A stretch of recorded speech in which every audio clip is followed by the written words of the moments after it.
புதுசா ஒரு விஷயம். அது என்னன்னா, நேத்து தான் நம்ம ஊர் ட்ரெயின் ஆக்சிடென்ட்ல 2 ஸ்கூல் பிள்ளைங்க இறந்து போச்சு. இன்னைக்கு குஜராத்ல கம்பீரா பிரிட்ஜ்ன்னு சொல்லிட்டு பிரிட்ஜ் இடிஞ்சு விழுந்துச்சு. இந்த பிரிட்ஜ கட்டியே மொத்தம் 43 வருஷம் தான் ஆகுது. அதுக்குள்ள நியூஸ் சேனல்ஸ்ல எல்லாமே ஓல்டு பிரிட்ஜ்ன்னு சொல்றாங்க. மொத்தமே 43 வருஷம் தான் ஆகுது அந்த பிரிட்ஜ கட்டி. அந்த பிரிட்ஜ் இடிஞ்சு விழுந்ததுல மொத்தம் 9 பேர் செத்துட்டாங்க. 5 பேருக்கு மேல காயமடைஞ்சிருக்காங்க. இன்னும் எத்தன பேர் இருக்கிறாங்கன்னு இன்னும் தேடிட்டு தான் வராங்க. ஏன்னா அந்த லாரி, அந்த கார் எல்லாமே அது உள்ள போயிட்டு தலைகீழ கவுந்து கிடக்கிறதுனால இன்னும் எத்தன பேர் இருக்காங்கன்னு தெரியல. இன்னும் தேடிட்டு தான் வராங்க. இத தெரிஞ்ச மோடி என்ன பண்ணியிருக்காருன்னா, இறந்து போன ஒவ்வொரு குடும்பத்துக்கும் அந்த 9 பேர் இருக்காங்கல்ல, அந்த 9 பேருக்கு 2,00,000மும், அந்த காயமடைஞ்சிருக்கிறாங்கல்ல அந்த 5 பேர், அந்த 5 பேருக்கு ஒரு ஒரு குடும்பத்துக்கும் 50,000மும் தரேன்னு சொல்லியிருக்காரு. அந்த இறந்து போன குடும்பத்துக்கு அந்த 2,00,000 வந்தா என்ன பண்ண முடியும்?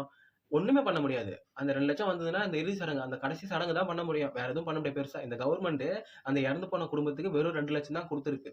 வேற எதுவும் பெருசா பண்ணாது. ஒரு பக்கம் முன்னேற்றம்னு சொல்லி போயிட்டு இருக்கு. இன்னொரு பக்கம் அழிவை நோக்கி போயிட்டு இருக்கிறோம். அதெல்லாம் பத்தி அவனுக்கு தெரியல. வெறும் 2,00,000 தூக்கி குடுத்திருக்காரு நரேந்திர மோடி. என்ன என்ன சொல்றது? இத விட பெருசா என்ன சொல்றதுன்னு தெரியல. நம்மலாம் எத நோக்கி போறோம் அப்படின்றதும் தெரியல. இதுலேருந்து இந்த வீடியோல இருந்து உங்களுக்கு என்ன புரியுது? இந்த இந்தியாவுல எந்த மூலையில பிரிட்ஜ் கட்டியிருந்தாலுமே நிலையா 43 வருஷம் கூட நிக்காது அப்படின்றது தெளிவா உங்களுக்கு நான் சொல்லிக்கிறேன். ஏன்னா நம்ம ஊர்ல அந்த அளவுக்கு இன்ஜினியர்ஸ் சூப்பரா இருக்கிறாங்க. எந்த ஊழலும் லஞ்சமும் வாங்காம நல்லா நல்லா ஸ்ட்ராங்கா கட்டுறாங்க பிரிட்ஜ் எல்லாத்தையுமே. மக்களோட உயிர் என்னடா அவ்வளவு சாதாரணமா போச்சு அவங்களுக்கெல்லாம். என்ன சொல்றதுன்னு தெரியல. ஓகே ஃப்ரெண்ட்ஸ், பாய்.